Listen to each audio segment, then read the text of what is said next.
Good morning, good afternoon, good evening. Whenever you're listening to this, I guess, we're on demand.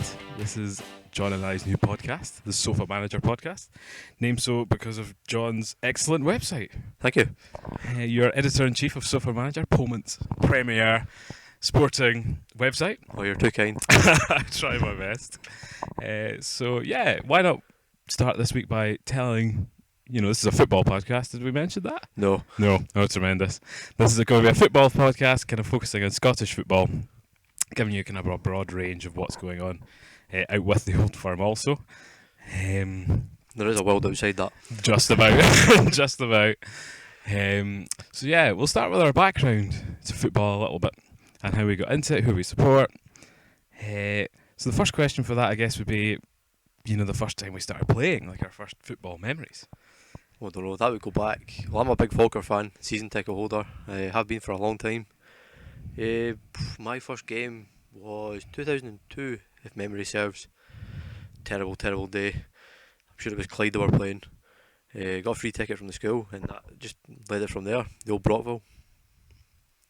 How about yourself? I remember I was more of a player. I remember playing, we used to go down the sports centre. Probably one of the earliest, because we were split into two groups, the kind of older ones, younger ones. I think it must have been primary 3, 4 and 1, 2. But every time the older ones would score a goal, they'd run over and try and G us younger ones up. And we'd be loving it, we'd be lapping up. So of course I'd go out there when we were playing, try and G up the older ones. And it went down like a bad smell. They just stared at me badly. So that's my first memory. But you're an Aberdeen fan. I am an Aberdeen fan. That didn't come till later, because I'm obviously born in Aberdeen. I think we went on a trip there and thought the strip was really cool. A lot of my supports come on how cool the kit is, to be honest. Oh yeah, I can agree with that. Yeah. So Falkirk, that's your hometown team as well, isn't it? That's really why. But who else did you support, I guess? Who's your English team? It would have to be Newcastle. I suffered a blow to the head that day. That must have been my first game. Was how long ago would that be? 2011-ish, when they were reasonably good. Just before Demba Ba, Papi Cisse, a good strike force then. First game was at home, I think, to Reading, and then from there, I think the biggest game was definitely the Europa League. So I think it was the quarterfinals against Benfica. Oh yeah. They lost the away leg, but then they drew at home, narrowly missed out, but that was the best game I've ever been to, best atmosphere I've ever experienced. Well, you'll probably hear on this podcast someday, but my favourite game was obviously Aberdeen-Bayern Munich in the UEFA Cup last 32. It's the year that Rangers went to the final. So a tremendous year for Scottish football. I remember them days. Well, the heights of which we've not seen for a long time. Absolutely not. God. I know. I guess my English team used to be Manchester United, but I've not been so bothered about them in recent years. So it's kind of dying away, English football, especially up here. Yeah, it's not like the amount of times you'd watch Match of the Day this season. It just wouldn't be interesting. No, poor games. I know. But how about your continental team? Oh, that's a tricky one. I do follow a lot of teams in Europe just out of curiosity, but I wouldn't say there was one in particular. No. Well, I'm a big Paris Saint-Germain fan. Oh, of course, you're wearing the kit just now. Not because of the cash. Not because of the cash. I became a fan because they used to have a Portuguese striker called Pauleta, and that's like half of my name, Paul. And their kit was also pretty cool. Their kit is pretty cool. So, I will admit that. That's a recurring theme. So big fan of them. Nearly got relegated. I think 2009, 2010. So I was with them through that, and I'm reaping the rewards, I guess, in some senses. Through thick and thin, a lot like Manchester City fans. Well, yes, pretty much. So, but back to our domestic football, I guess. Not so glamorous. We'll drag it back to Scottish football. Yes, and we've had a lot more competitive football over the summer than we usually would have. Why is that, John? Well, this new League Cup format seems to be... It's had a mixed reception, shall we say. Yeah, I mean the Betfred League Cup, obviously. It's early days. You've now been to 2 games. You can call yourself a seasoned veteran. Well, I don't know, gouging my eyes out perhaps at certainly the Stirling Albion game. Yeah, that was a 1-0 victory for Stirling Albion, wasn't it? It was, yeah. They scored sort of just before half time. A kind of meaningless ball sort of chucked into the box. Luke Leahy, our left back, completely misread it. Mistimed his jump. Danny Rogers, Falkirk's goalkeeper, on loan from Aberdeen, completely flat at it as well. Just a total disaster. Could not believe what I just witnessed. But they pulled it back Tuesday night, a 3-0 win over Elgin. So we're back in it. We've got St Johnstone on Saturday, which is probably one of the biggest games, certainly in Group B, Falkirk's group. So fingers crossed we'll get a decent result and maybe even progress into the knockout stages. Well, I think that should be the bare minimum, frankly, for a team of the championship level. Stirling Albion, giving them a wee fright. But no, I was at the Elgin game also and was... I don't know if I was impressed, but they certainly dominated towards the end of the match. Kind of as they should have. It certainly had a whiff of a pre-season friendly, all over it. It was... Yeah, well, that's what I was going to ask you. Like, you know, I compare because I went to the Aberdeen Europa League game last week, and it did have the feel of a competitive game. Whereas, you know, the Betfred Cup was a much more friendly kind of affair with all the substitutes that came on and then everyone kind of just chatting in the stands. So do you think that's a good or bad thing for the competition? It's a bad thing for the competition. Certainly, I would sort of put that point across. But maybe this is not such a bad thing once the season progresses. So once you get into it, you know, you've had competitive games. You know, your first game in the league isn't going to be a kind of a big step up almost because you've had these competitive games. I mean, I went to the Albion Rovers friendly before the competition started, and that really did have a feel for a friendly. Like the friendly had a feel of a friendly. Really? It's funny also to play Albion Rovers and Stirling Albion back to back. I thought the two Albions. It was good. Right about that was very confusing. Yeah, I mean, I think it's great to have summer football. You know, was it the weekend we went, or was it Wednesday? It was midweek. Must have been Wednesday. Tuesday night, glorious night as well. It was absolutely wonderful. And you know, all the school kids are off or everything like that, so it gives everyone kind of something to do. But the crowds haven't been all that great though. That's the kind of only thing holding this back. Yeah, well, and that's the thing. You know, the ticket prices as well for the Falkirk game, that was £5. Yeah, for students. You know, and that should have encouraged people. Well, you would have hoped. Maybe the Saturday game we'll see a bit more, but it's been broadly similar across the board in terms of attendances. But maybe people are just worn out after all the football over the summer. Well, that's true. I mean, the European Championship really kind of took the heat out of it. And if you're a Scottish football fan, then you know watching that was kind of you're watching it through your fingers. Oh, and then you come back to your own football, which is even worse. Yep, yes. Arguably. No, I don't know. Do you think it robs teams, you know, of maybe having some adventures abroad in terms of pre-season friendly tours and? Perhaps. I think it has a bigger effect on sort of your Aberdeens, Rangers and Celtic as well. Aberdeen are in Europe and don't have to bother with this rubbish. Well, you know, your pre-season tours, I think that's how you kind of get a bit more exposure than just kind of playing sort of teams from sort of minnows in Europe, that kind of thing. I mean, if you look at Celtic sort of moving into the International Champions Cup, while that'll give them lots of publicity, it's not necessarily sort of it's getting in the way, I think, of their European campaign, and I think they suffered when they played Lincoln Red Imps. I would agree with that. And let's talk a little bit about Celtic's Champions League performance, I guess.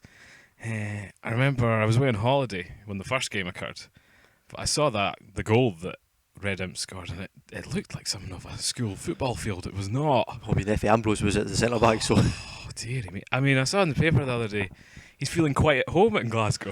Oh, I'm sure. And I was like, well, that's like hearing David McCracken's feeling comfortable at Falkirk. You're like, well, we don't feel the same way. No.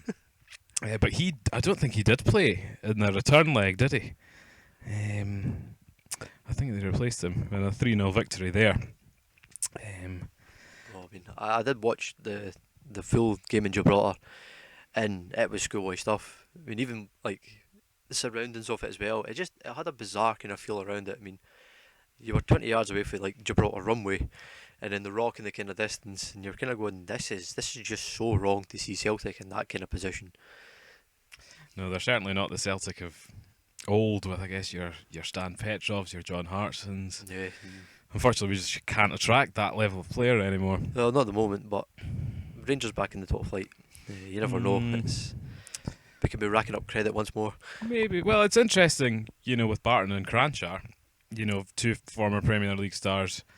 And there was hope with Brendan Rodgers until Joe Allen had quite a good Euros and kind of went out of Celtic's reach. Oh, that's what it is. I think Brendan Rodgers is making a kind of bold move here. I think coming to Celtic, his career wasn't that bad in England. He finished second. If it wasn't for Steven Gerrard's fault, he would have won the league. But, coming to Celtic at this kind of stage, Rangers coming back, he has a good platform to sort of really propel himself a little bit higher than what he is just now. Yeah, I mean, there's certainly way more recognition, for what he'll be doing. But I guess there's more of a spotlight. But there's more chance to win trophies. There is, but I don't think that squad's that great at the moment. No, the squad's not there. The squad's huge. But it needs to be trimmed back, I guess, doesn't it? It seems to be. I mean, you've got players like Armstrong, Mackay-Steven, and James Forrest who all play broadly the same position. And they're all of the same kind of quality as well. There's no standout among the three. No. Well, I think your only standout man in that squad at the moment, it pains me to say, is probably Lee Griffiths. Yeah. But Nadir Chifchi still hanging about there. Yeah, I mean, he flopped big time. Well, he still has. He still is flopping, I guess. Some might say. He'll crash him back down. I think he might end up back in the Scottish Championship with Dundee United. I think. Well, that is an interesting idea, actually. If I was a United fan, I wouldn't be too against the idea. But then I'm not a Dundee United fan. So No. I don't know how they're feeling personally. Well, with all those kits they can buy at the moment. The pink kit in particular. Pink third kit for a championship side, you were saying the other day. Oh, cringeworthy. But no, the home performance, looking at the goals, there was a lot better kind of passing movements, which I presume was better. I didn't watch the home leg. But do we think they'll make it through the Champions League qualifiers, or even through the Europa League should they drop into that? That is a tough question. Astana will probably give quite a kind of a better indication as to what kind of Celtic can achieve. They've had a couple of games, competitive games under their belt. They did improve when they go home, play the Celtic Park. But that is about a 6,000 mile round trip. It is, yeah. Back to from Kazakhstan, so that's a challenge, and especially when you've got their friendlies, glorified friendlies that they're playing. The sort of Barcelona game that we'll be going to, Inter Milan and Leicester City on Saturday. So, it's going to be difficult. I know, that's the thing. They've got these kind of promotional or contractual obligations to play these big games. But it is going to interfere with their competitive football. And we, looking back at the previous results in Europe, particularly for this Astana team, they seem to be pretty strong at home. And I remember, obviously, when Aberdeen went to Kazakhstan, I think last year, they had a very, very difficult time, up against a good team, admittedly, but it seems to be a tough place to go. Fortunately, they're going there first, so if anything does go wrong... Yeah, you'll have the return leg to go. Return leg at Celtic Park. But I did note, actually, in the FIFA rankings, Astana were one place above Karabag, who obviously knocked out Celtic last year, which doesn't bode well. No, that's a worry. That's a real worry. It really doesn't bode well. But we keep our fingers crossed for coefficient purposes, obviously. Falkirk had their part to play in that one, so we'll skip over that quite quickly. We'll come to them in a moment when we talk about our Europa League results. Aberdeen, sadly, the only ones to go through. It's a shame, really. I thought Hearts maybe would have done it. Home at Kiribati. Hearts were looking, great after the victory they had last round. They were looking pretty solid. And I honestly thought that 0-0 result out in Malta, was it? Yes. Malta, Gibraltar, I'm getting mixed up. No. I honestly thought that they would breeze this one. But no, it seems to have gone wrong. Apparently looking pretty nervous. Hit the post and the bar.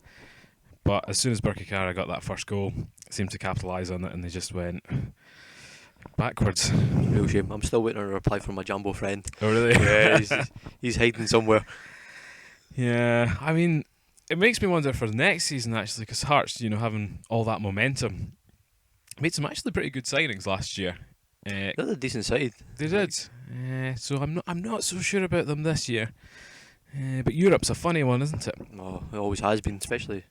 They've had a good record, sort of recent history. I mean, playing against teams like with Tottenham a couple of seasons ago, Liverpool. They drew with Liverpool, I think. Yeah. 0-0.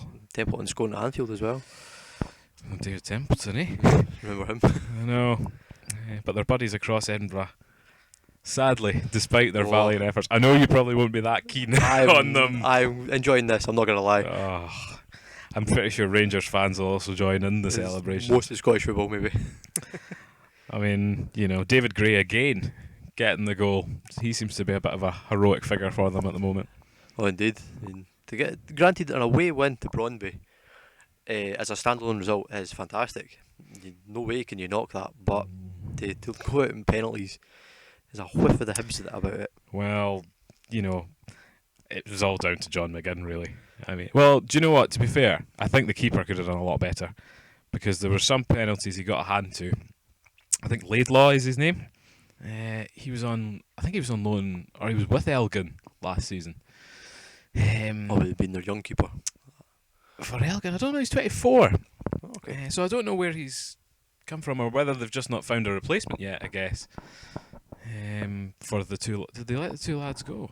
Conrad Logan. I'm not too sure. I just remember they weren't overly keen on Mark Oxley. No. And I think Conrad Logan, maybe shed a few pounds. And well, either way, I think the keeper will probably feel he could have got at least two of those penalties. And John McGinn's penalty, it was just low and just not far enough away for the keeper. It's disappointing. I mean, fair play to the lad for taking the first penalty. There was a lot of pressure on that. But it's, to be brutally honest, it's quite sad to see them knocked out. I mean, you'll always want to see a Scottish team do well, but it's just so bad. I mean, our ranking in European football just now is on the floor. Oh yeah, it's going to struggle to get any lower than it already is, but yeah, it's all down to Aberdeen and Celtic now. It is, sadly. And I know I'm an Aberdeen fan, but it's nice to have that kind of backup there. And it's always good to see a Scottish team because nobody's done it out with the old firm since that Aberdeen run, and that's a massive shame. But I think Hibs will feel hard done by probably again because watching the first leg there was a wee offside goal that maybe shouldn't have been offside, and so I'm glad to see that they could have done it.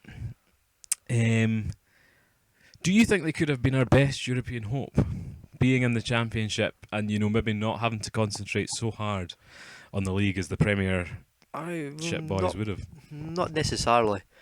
I think having the kind of Scottish Cup monkey off their back at long last, the league is now absolute priority. They're not going to have it easy. Dundee United will be challenging, Falkirk will be challenging. I think Wraith have got a decent chance this season as well to really make a mark with their signings. Dunfermline coming back as well. The Scottish Championship is perhaps one of the most tightest leagues in British football. All the teams are kind of they're roughly the same kind of level. Maybe like Hibs have got John McGinn, even though they missed the penalty. Dylan McGeoch. They've unfortunately lost Liam Henderson, which I thought was by far and away their best player last season. But it's up for grabs. I think Hibs coming back into the Scottish Premiership would be quite a good thing for Scottish football in general. It improves the Scottish Premiership. But I think next season, we've got to look forward now. We'll probably see Rangers back in. They themselves will probably have strengthened. Celtic will have strengthened with the competition. That maybe we're just kind of... This is progress rather than another kind of stagnation. Well, I think it definitely seems to be on the up. Like, this is definitely a better Hibs team than was relegated. I would agree, yeah. And that shows you, the level of competition, in the Championship's gone up. And that can only be good for Scottish football, having kind of better teams competing at that level. And, hopefully that continues, without the TV revenue that they, Rangers brought to those leagues. And I think that was one of the great things. Rangers coming up through Scottish football highlighted, all these other teams that we would never... And I think this is what the Betfred Cup does really well, in just highlighting all these smaller teams that you would never think. Oh, absolutely. I mean, they're getting a really good chance to play sort of bigger teams. And that's them getting sort of 4 sort of regular games against bigger teams, slightly more revenue than what they would at a pre-season. And I think that's maybe where we're kind of having to kind of improve on. We're needing to get more competitive games amongst the leagues to really try and improve it. And sort of moving into things like improving the loan system as well. I think sort of getting our younger players back into kind of competitive football down the lower leagues is what we're needing. The development league, I went to a couple of games last season, and it was just a run out for a lot of the kind of fringe players. Sort of, I mean, Falkirk had a winger called David Smith, who hardly started a game at all last season, but played nearly every week in the development league. Now that could have been, he could have went down to a sort of lower league team and played full time normally, and could have progressed his career. But he just kind of doted about in the development league. Never achieved much. It's quite disappointing to see. No, that is a shame. You think that's maybe something that could be addressed, with his new Petrofac Cup and the kind of cult teams that they're chucking out? Cult teams are they're a difficult one to go for. I can see you wincing as well, because it's a difficult one to kind of go for. Yeah, I mean, you're never going to be inspired to turn out and see the youth teams. No. I mean, you went to see Falkirk, but you're like a raging Falkirk shadow, so A little bit. But I think that's a shame, because the Petrofac could have been so cool. When I heard about the inclusion of the Irish and the Welsh teams, I thought, oh, cool, this is like a wee mini kind of Celtic Champions League. Celtic works just as well. Oh, I don't think they'll ever be in it, but no. But I thought that could have been really interesting, and sadly it's only one or two teams that are. it's a bit of a slap in the face to Scottish football though. The fact that the Welsh and Irish teams come in around after the bigger teams in Scotland. So the top ranked teams from the Scottish Championship come in round 3, the Welsh and Irish teams come in round 4, which it's not very good. Like, I think it downplays Scottish football a lot. You can't have these teams coming over for nothing at the same time, can you? True, but I'll be interested to see how they compare to our teams. So no, it'll be very interesting. But we'll talk a little bit about the Aberdeen game. Yeah, we'll bring it back to the EuroLeague. Just some positivity. Our domestic wonder game. Yeah, I went to the home leg against Ventspils of Latvia, and it was a pretty dismal first half. I think this is a pattern we see with quite a lot of teams at the moment, is that they're just not quite there. The Ash Taylor effect. Well, the Ash Taylor. Everyone seems to have a disaster of a central defender. I think just to liven things up. Who needs clean sheets anymore when you can get exciting games like that? Was it a decent crowd? It was a decent crowd. I think 12,000 there at the home game. A little bit less. I think it was 13,000 for the Luxembourgians. Fola Esh that came. But yeah, good crowd for a good game. It was interesting though, because the first half started, and I think this is one of the main problems in the Euros, just spreading the ball round the back. They're technically better than all of us, I think. Oh, in Scotland, that's for sure. Massively. But it was very annoying, because Aberdeen were very much playing in a sort of box sort of style, where they just weren't using the central midfielders at all. Unfortunately, they kind of came out the second half and kind of strong-armed them into the loss and got 3 goals in the space of like 15 minutes, I think it was. But one thing I thought Ventspils were actually very good at was like coming towards the ball. Pressing. Well, yeah, pressing was really good as well. But when they were on the ball, just little triangular passes to get out of bad situations. Whereas the Aberdeen players tended to spread out, over very large spaces, which kind of, it led to them lumping the ball, it led to them making mistakes in defence. But I guess ultimately they won the game. So it can't criticise. Yeah. Exactly. And then obviously the 1-0 victory away as well. Apparently it was a very similar game. Bad first half, did better second half. Keeper saved a penalty. I did see that, yeah. Keeper had a really good game. I think Collins' his name. Big tall guy.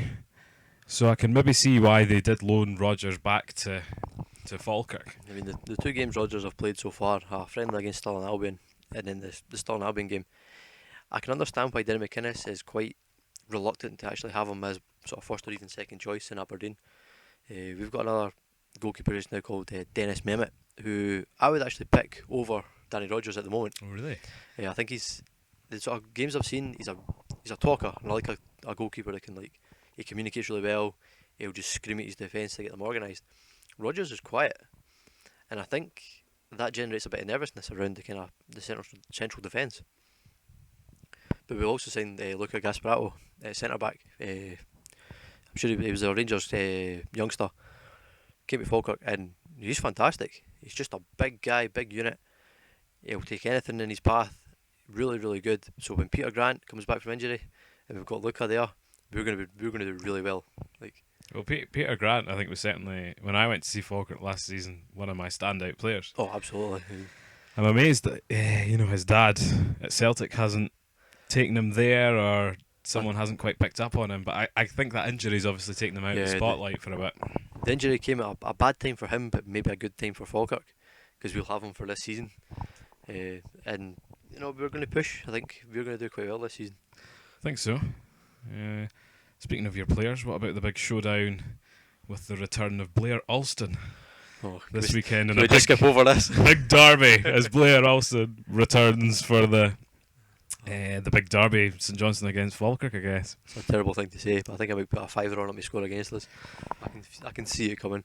I know. I mean, it actually becomes quite an important game because of Falkirk's bad start. They're both currently level top of the group. St Johnstone obviously have the game in hand. But, if Brecon or Stirling win again, this puts Falkirk in an interesting position. Definitely puts us in a really tight spot. I mean, Houston's been on record saying that it's pre-season really, and if we make it through, we make it through. I think that's the kind of mantra that he's kind of put across, that we aren't taking it as serious as maybe we should be, because I think we would have a good chance. Well, the thing, Falkirk were always an excellent cup team. Like, you're not having a better value for money team in terms of going to cup finals or cup semi-finals. Oh, absolutely not. I mean, our record's bizarrely good. It's so good. It's hard to believe for a kind of a community club that we've been to so many semi-finals, finals over the last 10 years. But then, do you think this new format with the group stages and more kind of league-based stuff will maybe hurt them a bit in terms of... Perhaps. I think a lot of it came down to the luck of the draw previous seasons, especially when would that have been, 2014-ish. I remember we played really quite small teams, and I think Hamilton were the first big team we had played in the quarter-final. Blair Alston's wonder goal, since we're going to bring him back. Those were the good goals, I remember that. Sean Higgins as well, I think, scored. And then we played Hibs in that disastrous 4-3. They were like 3-0 up at half-time. I'm sure that was the same season. Don't quote me on that, but I think it was. I remember watching that in Aberdeen. That was a disaster. Yeah, well, that's certainly one thing about these group stages, is they don't have the urgency that perhaps a cup game would. Just a straight shootout in a 90-minute game. But it's good for sort of teams like Aberdeen and Hibs and Hearts, who are now going to have a kind of chance to sort of progress past smaller teams straight in the last 16, potentially pick up a smaller team as well. Yeah, that's true. I mean, I think a lot of them will see it as unfair, as Aberdeen Aberdeen, Hearts and Hibs getting the buys, and Celtic through. But obviously, it makes sense with the European qualification. They couldn't have done it any other way. Oh, absolutely. I think Aberdeen won the League Cup 2 seasons ago now, and that was the first thing they've won in forever. So certainly feel like yeah, wasn't even a hand. Well, no, Celtic Park. They didn't even flipping get to go there. So I think I would like to see more coverage of it, in terms of because I know BT obviously have the rights for 1 or 2 games every kind of round, but just a kind of wee highlights package again to just draw emphasis on these kind of smaller teams that we'd never usually see. I think so. I think the SFA and the SPFL seem to hold out for BT or Sky, and not necessarily take up offers from sort of the BBC, possibly even Channel 4, Channel 5. I mean, Scottish football's never going to generate an awful lot of money, so why not just get as much coverage as possible? Even if it's just, there's no highlights at all from this League Cup, out with a kind of YouTube channel that the SPFL run. And even then, it's kind of random at best as to what games you get to see. Yeah, and don't get to see. The clubs themselves only sort of, Falkirk do the pay TV, Hearts do pay TV. There's only 1 or 2 clubs that are actually free for highlights. They're missing a trick here. If they want exposure, surely this is the way to go, to get at least some form of basic highlights package on the BBC. No, I agree with that. Obviously, Alba's kind of stepped up in the recent past to get some of your games, but that is annoying because the commentary is in Gaelic. Unless you speak Gaelic in there. Well, I don't think in Gaelic people want to watch Falkirk v Alloa on a droll kind of Wednesday night. Middle of January and you're listening in Gaelic is a bit... It's bizarre. I don't understand. There was no logic to that whatsoever. Like, No. Well, that is the problem again, that the quality of our football's pretty droll at the best of times. So, but I wish they'd utilise the YouTube channel a little bit more, you know. If you had some kind of live streams on there and stuff like that, I think you could drum up quite a big audience, you know, if it's kind of positioned in the right way. oh yeah. And the only kind of concern about like really starting to put stuff on like social media and stuff is it might start detracting from sort of crowds going to actually watch it live rather than sitting in the house. Ignore the title of Sofamanager, by the way. Well, yeah. I mean, but when your attendances are so bad already, you know, I don't think it's a... There has to be a way of getting that sorted though. the attendances? Yeah, I think that has to be priority. I mean, I think that is a sort of major sort of revenue stream that clubs are kind of missing out on. I think football's definitely a declining thing in terms of what people want to do, in terms of what people want to spend their money on. You know, people are kind of in playing video games, doing kind of more extreme sports and things like that, I guess, these days. So, you know, they really get to engage with the younger people, I guess. And well, one of the main ways they would do that is through social media. And of course, you are a social media expert. You wrote your dissertation I did on such a matter, so I'll refer to you for comment here on out.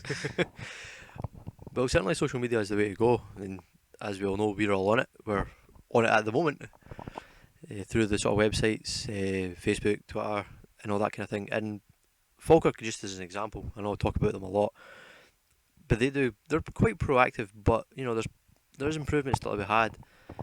But I think we have to kind of look at the SPFL, the SFA as well for this kind of thing. I mean, they are the governing body, and they themselves should be promoting this. That is their job at the end of the day, is to promote Scottish football, and I think they're failing quite badly. Yeah, I mean, I think they've definitely got the business interest at heart, and they're probably not looking so much at the long term.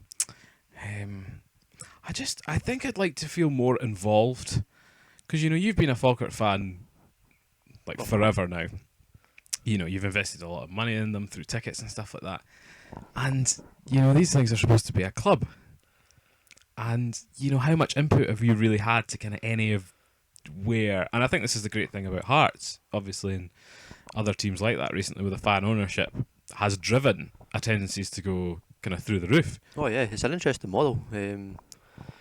Sort of having sort of fan ownership, their kind of control... You're going to have a lot more kind of supporters on the board making football decisions rather than sort of more corporate ones. And Budge in particular at Hearts is a shining example of someone who actually took a football interest rather than a business interest. And you know, Hearts are a great example. I mean, that's them building the new main stand that's been long overdue, and that's mostly down to Anne Budge and her kind of leadership in that club. And a lot more of her is needed in Scottish football. I think Leanne Dempster as well at Hibs is maybe quite a good example of what she did at Motherwell through her kind of community projects and stuff, and we're beginning to see that a little bit more at Hibs. I think Motherwell get dire attendances and I feel should be relegated. They're one of my least favourites. What's your opinion on me? I know, they are a good team in fairness, but yeah, I love that. I love the kind of the policies in Germany of that kind of, is it 51-49 kind of ownership thing. I'm not overly sure, but I'll go with you on that. The fans have a lot of input, and you know they're like proper clubs.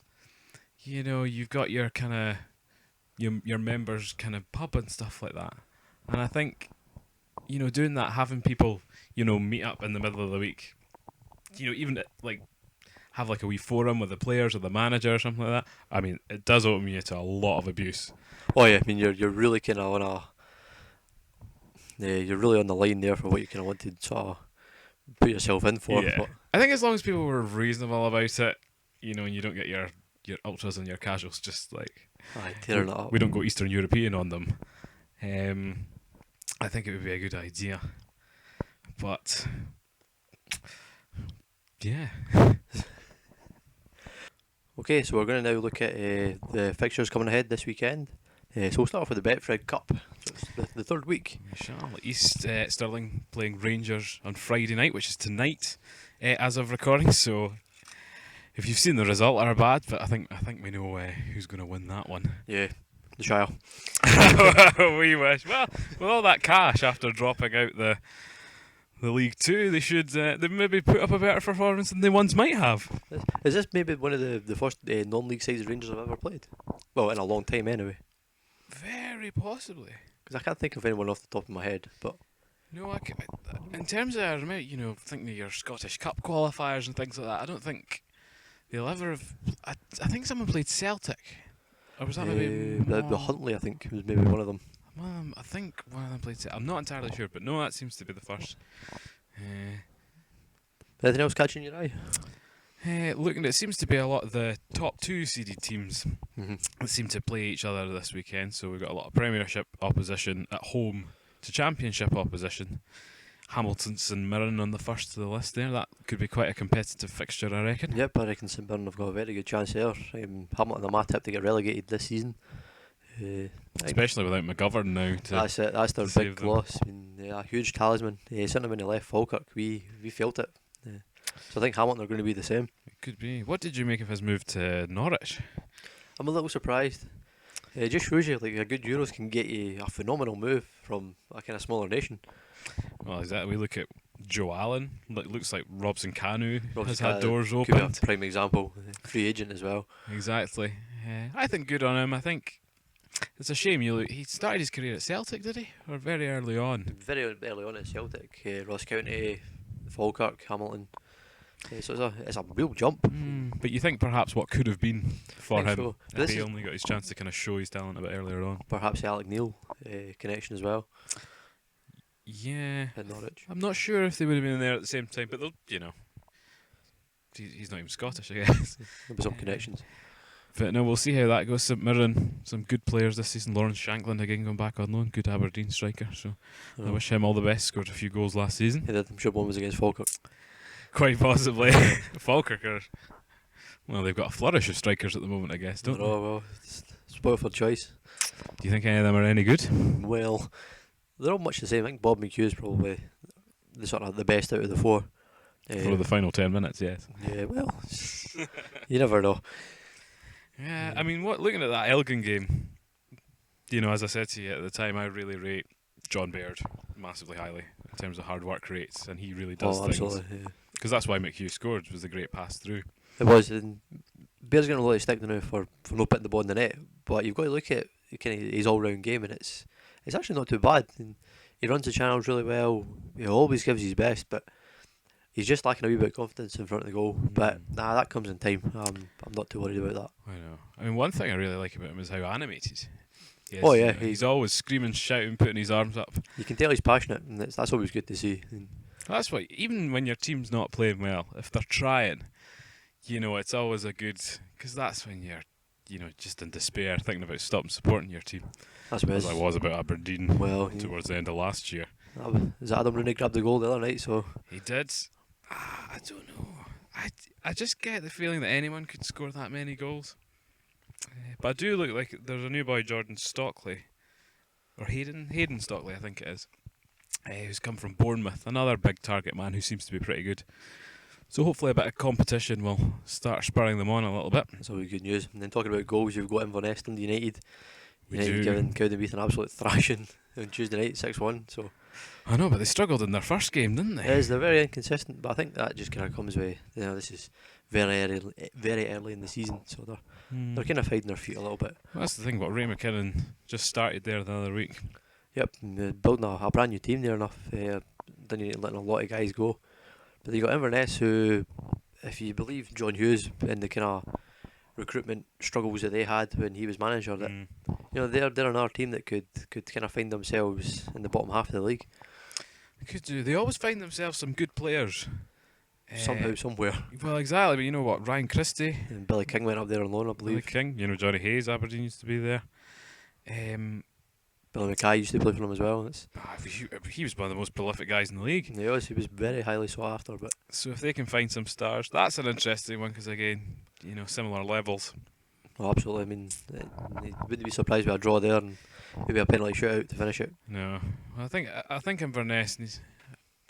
They've only played one game thus far, haven't they? Yep, it was a narrow win if I remember right. Yeah, 2-1 against Cowdenbeath, so not too convincing. Whereas Dundee United beat them 6-1 at home. Yeah, if you want to read into that, it's. Well, Cowdenbeath are having a rotten time. Oh, I think they're struggling. I think League Two relegated. Queen's Park put them down to the playoffs. I heard they spent a lot of money last year as well. No. I think some new signings in this season as well. I think they're getting a double parachute payment though as well though. From the Championship, that's not going to... It's not a huge amount, but you never know. No. We've then got Kilmarnock playing Morton, more Championship opposition. Oh, Kilmarnock I think have improved. Lee Clark signing 11 players in the one day. Effectively a brand new team. Yeah.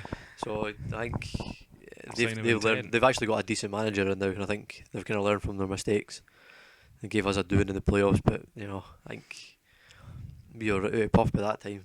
Well, that's why I'm interested in this fixture, just to see how the Championship matches up. I mean, it'll be interesting to see what kind of Morton offer. They did okay last season, but it's hard to see if they're going to build on it or not. Is Dougie Emery still playing there? I'm not sure. He not is Hamilton. a plonker. He did maybe go back to Hamilton. I remember an Inverness Cali Falkirk game years ago, and I've just hated him ever since then. Yeah, no. It's one of these things. A love-hate character.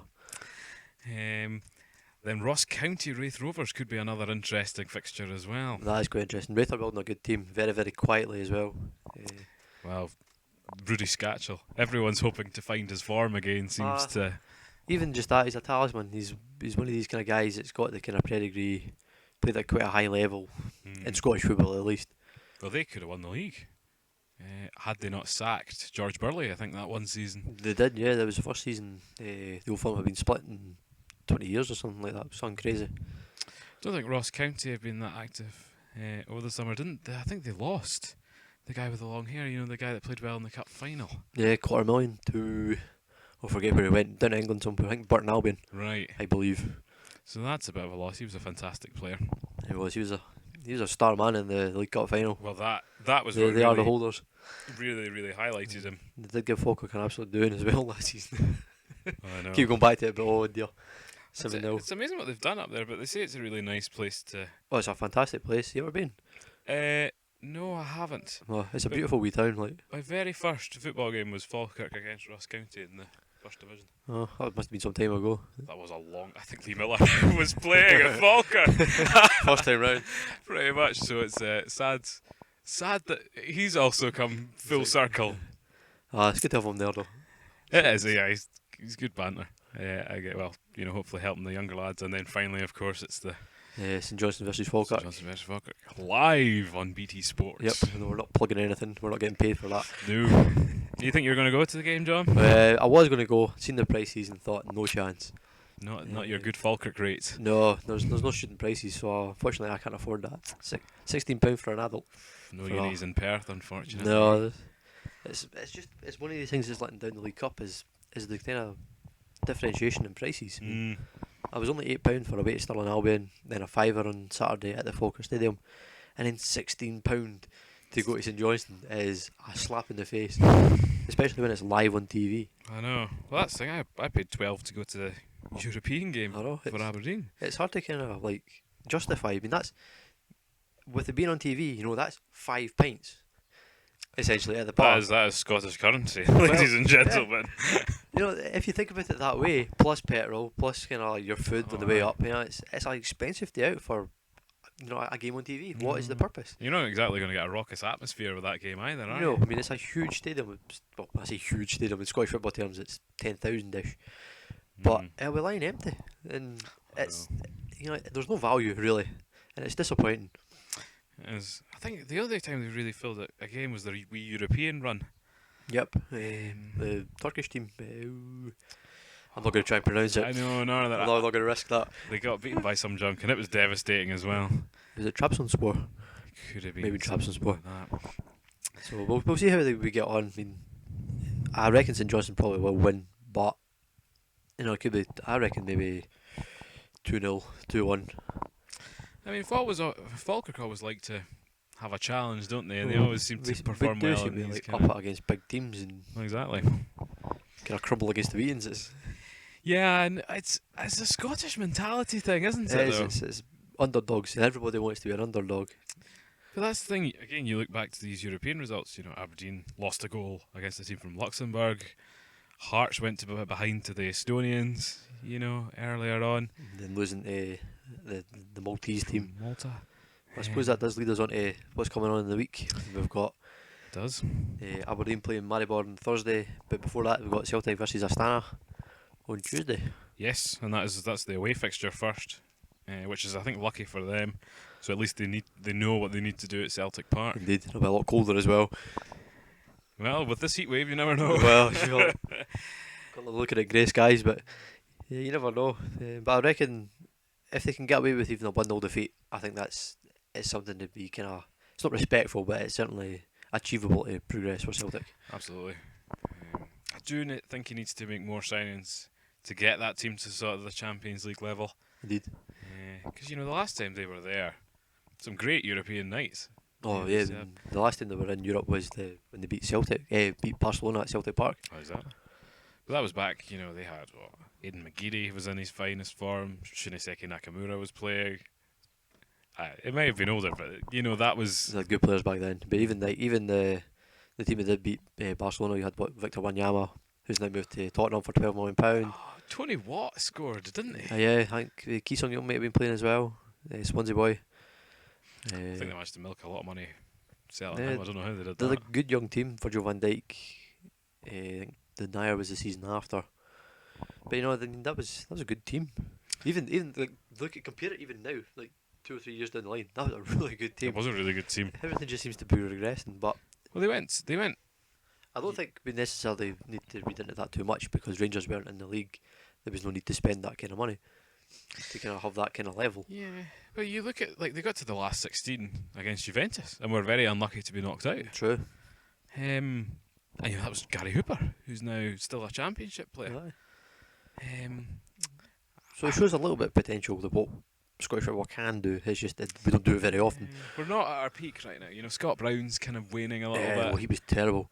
If you actually watch back especially the game in Gibraltar, everything came through Scott Brown, and he was so slow. He would take a touch, look around, take another touch, look around, and you're going, just pass it. Like, look who you're playing against. With all respect to Lincoln Redhams, like they should have been like even direct long balls for say the Yanko and Lee Griffiths to run onto. Like, so much better. Like.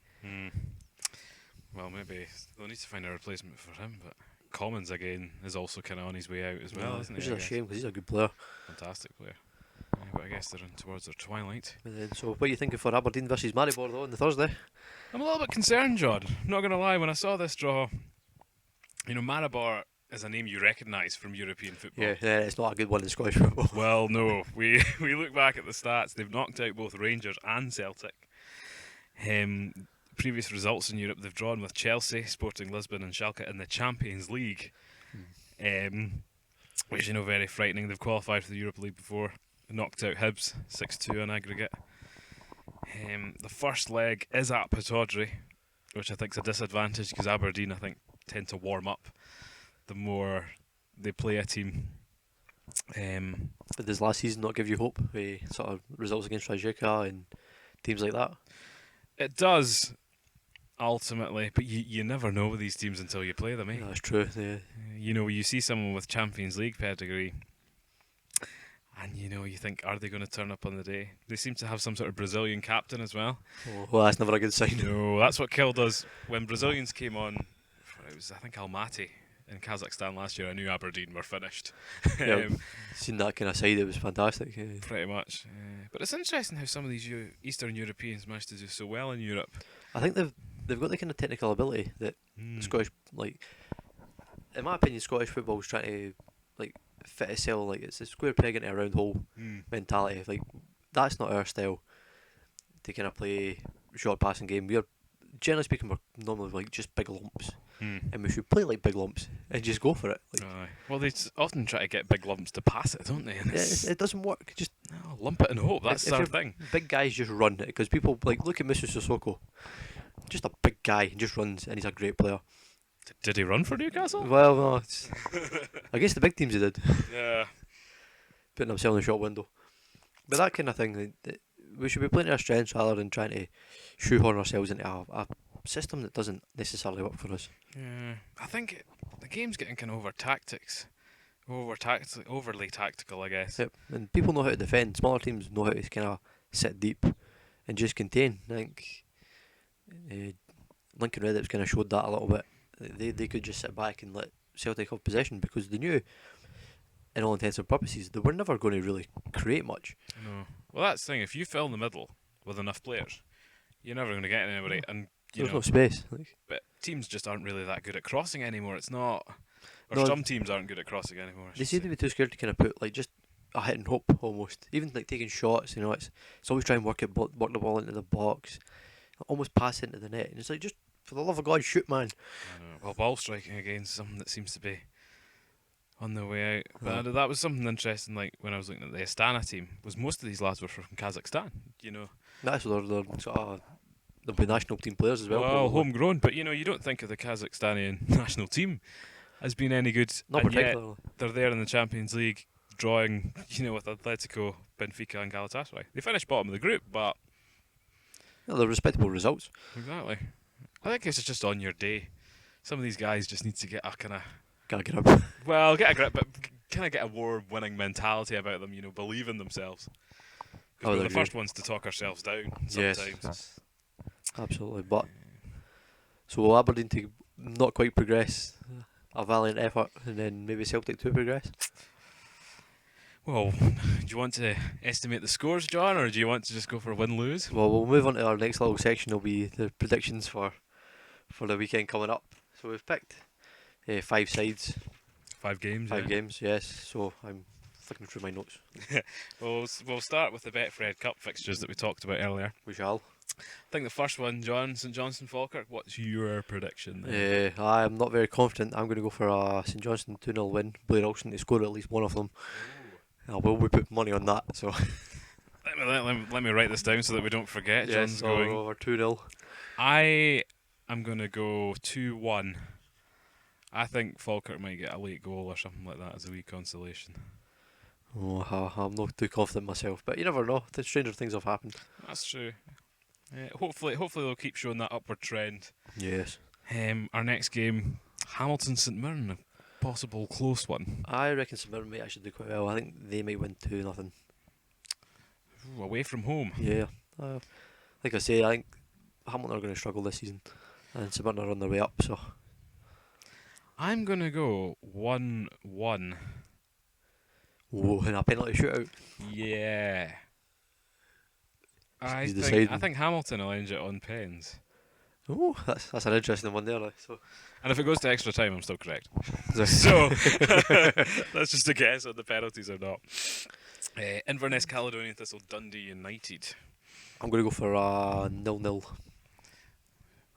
Do you think extra time or pens? I think it will be penalties with probably Inverness winning it, because Dundee United's record in penalties already this season has been great. I think because of their momentum from that last game, I think it could be 1-0 Dundee United to edge it. That's an interesting one. The only thing that's really put me off Dundee United is that this is their 3rd game in a week. And That's true. sort of straight out pre-season, that's a tough schedule. It's the same with Falkirk, I think. Granted, we have sort of rotated the squad a little bit, but it's still far too early in the season for 3 games in a week. I think at this point of the season, you're better with momentum and playing games than being rested. Perhaps. I think that's one of actually our big flaws in Europe, coming against some of these teams. Like the Latvians were mid-season. Fortunately not playing well, but that's hurt us a lot in the past, especially against some Scandinavian teams, I think, who are mid-season. But no, we should wait and see. Let's get on to the European predictions now. Yep, so what are you going for, Astana versus Celtic? Away from home, I think Astana could win 2-0 here. That would pretty much put Celtic out, in my opinion. I think it would be really tough to get back, but I've not seen much from Celtic, and especially way out there. It's a long way to go. And Yeah, with it's all a the kind long of way to extra go. congestion coming up for them, it's... I think 2-0. I don't think Rodgers has quite, got his system into them place, yeah. yet. So I think 2-0 to Astana for me. Oh, I'm going to go for 1-0 Astana. I think if Celtic can come away with that, I think they've got a decent chance of progressing. But the heat, the distance, I think it's maybe too much to ask for a win. No, well, we hope to be proved wrong. Obviously, Of course, we would love to see. yeah, the coefficient needs it. We're actually get a fairly generous amount of European places at the moment. Yeah, compared to some other smaller nations around us, it's quite surprising. Hopefully, when Rangers come back, we'll be able to get another Champions League place, but we'll need to wait and see. Holding out in hope. And last but not least is our Maribor Aberdeen predictions. Aberdeen at home, of course. It is at Pittodrie, but it's a struggle. And I'm going to be positive. I'm going to go for Aberdeen to win 1-0. Oh no. As long as Ash Taylor's not playing. Well, I'm going to go 1-1. I'm going to hope for a performance out there. I really don't know. It's such a guess because they didn't play well in the last round against a Bulgarian team. Levski Sofia, I think it was. So you wonder maybe whether, all their history is as threatening as it is. But it's a game I'll certainly be watching, hopefully. Well, Putting a keen eye on it. Exactly. So, fingers crossed, but I think that's us for the podcast, isn't it? Yeah, thanks very much for listening. This has been John and Paul doing the Sofamanager podcast. And check out sofamanager.com for more.